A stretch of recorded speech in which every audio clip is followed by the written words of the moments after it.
Si tu es créatrice artisane, il y a de grandes chances que tu sois en train de faire les mêmes erreurs que j'ai faites et ce, sans même t'en rendre compte. J'ai d'ailleurs sérieusement pensé à arrêter ma marque de papeterie, alors que sur le papier, tout allait plutôt bien.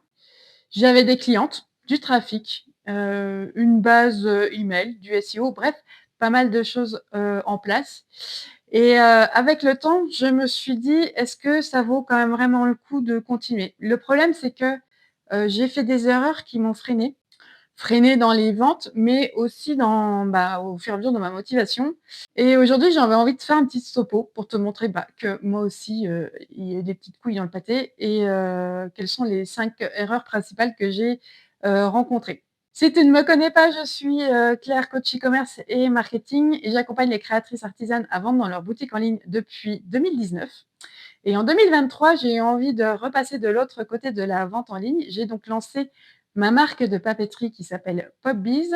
J'avais d'ailleurs, fait une vidéo sur le sujet, 2 mêmes vidéos sur le sujet pour te partager les coulisses et les premiers résultats. Je te mettrai les liens, par là et aussi dans la description de cette vidéo. Je tiens à préciser que cette marque de papeterie est une activité secondaire et que je m'en occupe quand j'ai le temps. Je l'ai, lancée par envie de créer quelque chose, mais aussi parce que c'est un terrain de jeu un petit peu pour moi pour expérimenter, des techniques, des stratégies dans la vente en ligne et du coup, activité secondaire, ce que je disais et je m'en occupe quand j'ai le temps et en tout cas pas du tout depuis le début de l'année.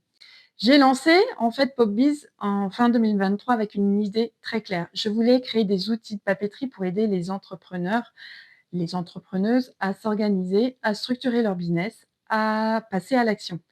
Aujourd'hui, j'ai environ 300 abonnés sur Instagram, un peu plus de 200 personnes inscrites sur ma liste email, des produits qui plaisent et même du référencement naturel qui commence à fonctionner. Donc, je ne suis pas à l'heure d'aujourd'hui à zéro. Mais pourtant, j'ai enchaîné plusieurs erreurs qui m'ont fait stagner et remettre en question pas mal de choses. Et la première erreur que j'ai faite, c'est de créer des produits que personne ne demande. Typiquement, j'ai voulu créer un rétro-planning effaçable. Sur le papier, c'était une super idée. En tout cas, moi, j'étais convaincue que c'était une super idée et l'outil rétro-planning, mais enfin vraiment, je te le conseille pour organiser, tes lancements, tes collections, ta communication. En réalité, sur le papier, personne ne l'attendait et ça, c'est une erreur très fréquente quand on est créatrice. On crée pour soi au lieu de créer pour ses clientes. Pourtant, c'est pas faute de le rappeler à mes clientes. Une bonne idée ne fait pas forcément une bonne offre. En tout cas, ce qu'on estime soit une bonne idée, c'est pas forcément un bon produit au final. Et aujourd'hui, ce que je ferais différemment, c'est de partir, de la demande, des besoins, des frustrations de mes clientes avant de créer. Et ça, c'est vraiment important, de noter ça. La deuxième erreur, c'est un petit peu autour de mon offre, c'est en fait de pas avoir de récurrence.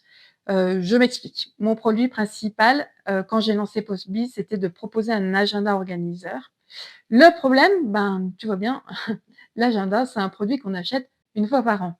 Donc même si le produit plaît, même si les clientes sont satisfaites, mon business ne peut pas vraiment se développer de manière stable et durable. Je me suis donc retrouvée avec des ventes concentrées sur une courte période, puis plus grand-chose le reste de l'année. Donc la conclusion, c'est qu'un bon produit ne suffit pas, il faut aussi un modèle qui permet de générer des ventes régulièrement. La troisième erreur a été de vouloir aussi faire un petit peu comme tout le monde. À un moment, je me suis mise à créer des, blocs to-do list, des blocs-notes parce que ça se vend, parce que tout le monde en fait, parce qu'il y a de la demande.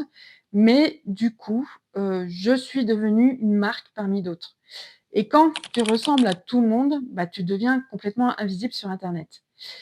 Tu n'as plus de raison claire pour laquelle, on te choisit toi plutôt qu'une autre. La quatrième erreur, ça a été au fur et à mesure d'oublier mon positionnement et ma vision. Et ça, c'est vraiment directement lié à l'erreur précédente. À force de m'inspirer des autres, de tester, plein de choses, j'ai perdu de vue pourquoi j'avais lancé Popbiz. Je me suis au final éloignée de ma mission de départ et quand tu perds ça, tu perds aussi, ta motivation, ta clarté, ton énergie, ton inspiration, enfin tout ça, quoi. Ta vision, en fait, c'est vraiment ce qui guide, toutes tes décisions et sans ça, tu finis par t'éparpiller Et la 5e erreur, ça a été, pour moi l'une des plus importantes, je pense, mais parce que c'est expliqué un petit peu pour, l'activité secondaire, par, mon manque de motivation. À un moment, c'est l'irrégularité. Je ne suis pas du tout régulière dans ma communication, ni dans mes lancements, ni dans la création de contenu. Parfois, j'ai été à fond, puis plus rien pendant des semaines. Et forcément, ça casse complètement la dynamique. Que ce soit sur la newsletter ou Instagram, en fait, tu vas pas construire une relation avec ton audience si tu, n'installes pas la confiance, et du coup, ton business, il n'avance pas. Et la régularité, c'est vraiment ce qui fait, la différence sur le long terme. Je parle des, canaux de communication, mais c'est aussi, la régularité par rapport, à toute l'optimisation du site, la mise en place du SEO, l'optimisation SEO et cetera.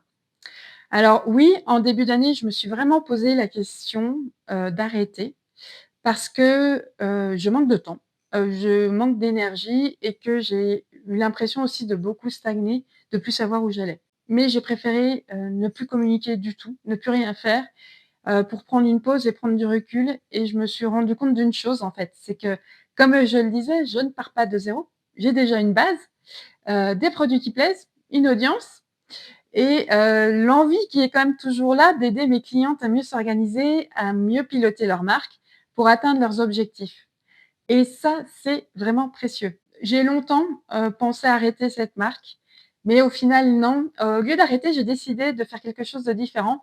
Je vais tout remettre à plat. Repenser ma marque, revenir à un positionnement clair, aligné avec ma vision de départ et repenser aussi mes produits en partant vraiment de la demande.